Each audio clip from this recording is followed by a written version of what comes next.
Hindi po talaga nagustuhan ng Department of Agriculture, hindi lang ng Malacanang, mismo si Secretary Laurel ng DA tungkol dito sa sinasabi ni Vice President Sara Duterte na para daw sa hayop, hindi daw para sa tao, yung 25 or 20 pesos na kilo ng bigas na ibebenta umpisa sa Visayas at ito'y mangyayari sa buong Pilipinas. Pakinggan natin itong report na ito at kailangan po makarating sa inyo. Francisco Su Laurel sa bayan ni Vice President Sara Duterte na panghayop at hindi pantao ang halagang 20 pesos na bigas na ibebenta sa Visayas.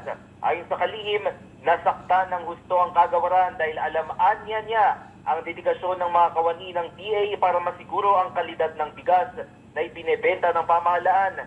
Tiniyak din ni Laurel na ligtas kainin at maayos ang bigas na ibebenta, taliwas sa payag ng pangalawang Pangulo dahil manggagaling ito sa mga lokal na magsasaka na matutulungan din ng nasabing programa. Nanawagan naman ang kalihim sa Vice Presidente na makipagtulungan sa pamahalaan para matulungan ang mga Pilipinong nakikipagsapalaran sa araw-araw. Una nang inanunsyo ang pagpapatupad ng bentahan ng 20 pesos na bigas sa Visayas kung saan maraming umaaray dahil sa taas ng presyo ng bigas. Kaserbisyo mo... Yan, napakalinaw. Thank you sa report na yan ng ABS-CBN.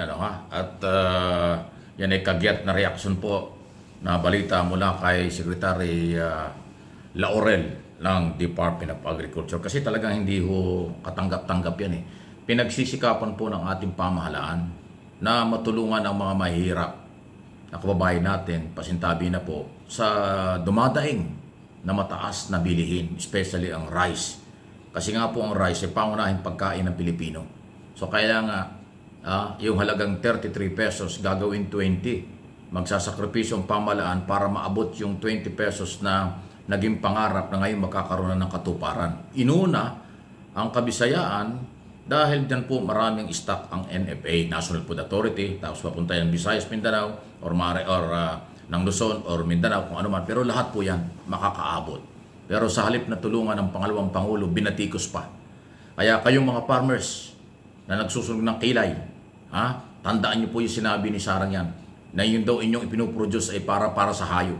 Kasi itong NFA rice galing sa pagsisikap ng mga farmers. Pero ang dating kay Sara Duterte, ito raw ay panghayop, hindi pantao.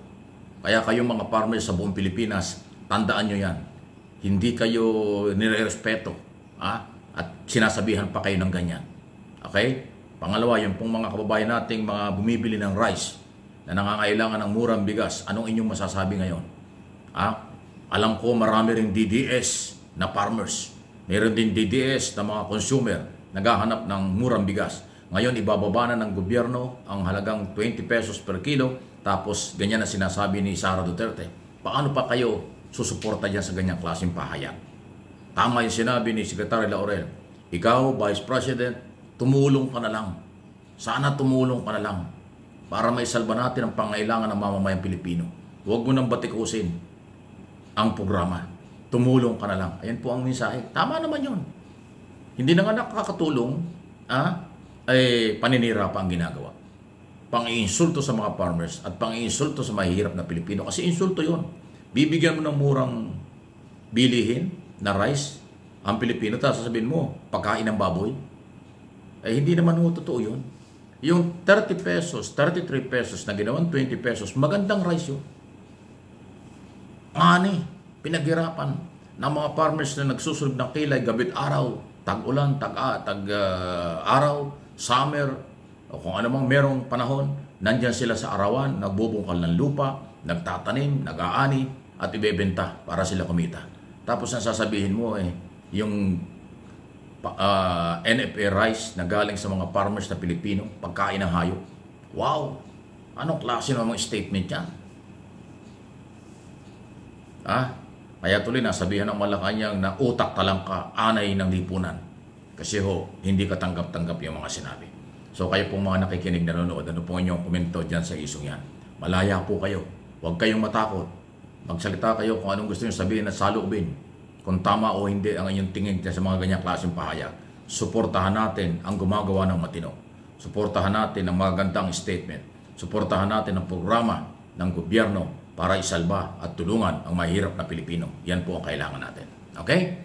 Sige lang po, paki-share and like ng ating mga video pinag-usapan sa aking mga channel dito, MA Pinoy TV, at isama na rin nyo yung isang channel ko, Mike Abe Opinions. Okay? Well, atin hong muling ipapalaala, palapit na ng palapit ng eleksyon. Ngayon po ay 25 na ng Abril. So, di ba? 5 days na lang at Mayo na. Tapos 12 to 17 days. May gitigit na lang 2 linggo pala. At eleksyon na. Ilagay natin ay yung mga taong maninindigan para sa bansa at sa Pilipino at sa gobyerno. Huwag nating ilagay at manalong senador at anumang posisyon sa pamahalaan ang makasarili.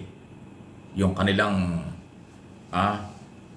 pangsariling kapakanan lang ang ginagawa. Kailangan ay yung pong maninindigan laban sa mga umaabuso. Dapat ang mga senador na mananalo ay yung titingin sa ebidensya at testigo sa mga article of impeachment laban kay Sara Duterte. Kasi pag naglagay kayo ng mga pro-Duterte senador o candidate, walang gagawin yung mga yan kundi pagtanggol si Sara. Dahil yun ang layunin. Inamin na po nila yan. Nananawagan silang iboto sila para daw maisalba si Sara. Sa isipin mo, gusto nilang maging senador para lang isalba si Sara. Samantalang pag senador ka, 6 na taon, dapat kapakanan ng taong bayan. Kapakanan ng mga mamamayan ang priority at gawan nyo ng paraan kung paano yung tulungan. Hindi yung isang pangalan lang o isang partido. Bakit? Pag inaisalba ba nyo si Sara Duterte sa impeachment, kaganda ba ang buhay ng Pilipino? Baka lalo hong maging siga-siga yan. Ngayon pa lang kung magsasalita, parang kakaiba eh. Hindi lalo na ho yung pagka na-dismiss ang kaso. Baka lalo pa yung kung ano mga gagawin at sasabihin. So, yun naman hong impeachment at yung article of impeachment, betrayal of public trust, yan ay parte ng proseso. Kailangan ang ating ihalal ng mga senador titingin, aaralin ang ebidensya at testigo. Hindi magiging bulag at bingi. Hindi pagtatakpan ang mga maling paggamit ng pera. Kasi sabi ng Kongreso, mali ang paggamit ng Office of the Vice President at Secretary ng DepEd ng panahon yun sa pera ng bayan. At yung mga pagmumura at pagbabanta sa buhay ng Pangulo, First Lady at Speaker of the House, at yung isa pa sa article of impeachment na kung saan galing nga ba? Saan nga ba galing? Totoo ba o hindi? Ang bilyon-bilyong bank account ng mga Duterte. Yan po yung mga issue di ba? Ngayon, kung maghahalal kayo ng mga senador na kakampi nila, ay pagtatakpan lahat yan. Dahil yun naman ang purpose nila Pagtakpan. Ipagtanggol, isalba. Di ba, inamin na yan ng isang kandidato nilang nakakulong, nagpalabas ng video ng isang araw, nananawagang iboto raw sila lahat para maisalba si Sara. Isipin mo, yun pala ang kailang agenda. Kung mandidato, para isalba lang ang kailang kakampi. Hindi yan ang agenda ng national position. Ang agenda ng kandidatong gusto maghawak ng national position ay yung pagandahin ang bansa, paunlarin ang bansa, tulungan ang maraming mga Pilipino sa kung anong pangailangan. Hindi yung isalba lang ang kakampi. Isalba lang ang pinagkakautangan ng loob. Ay naku, ewan ko ba sa mga taong yan. Alam na niyo kung saan ang galing yung kanyang statement.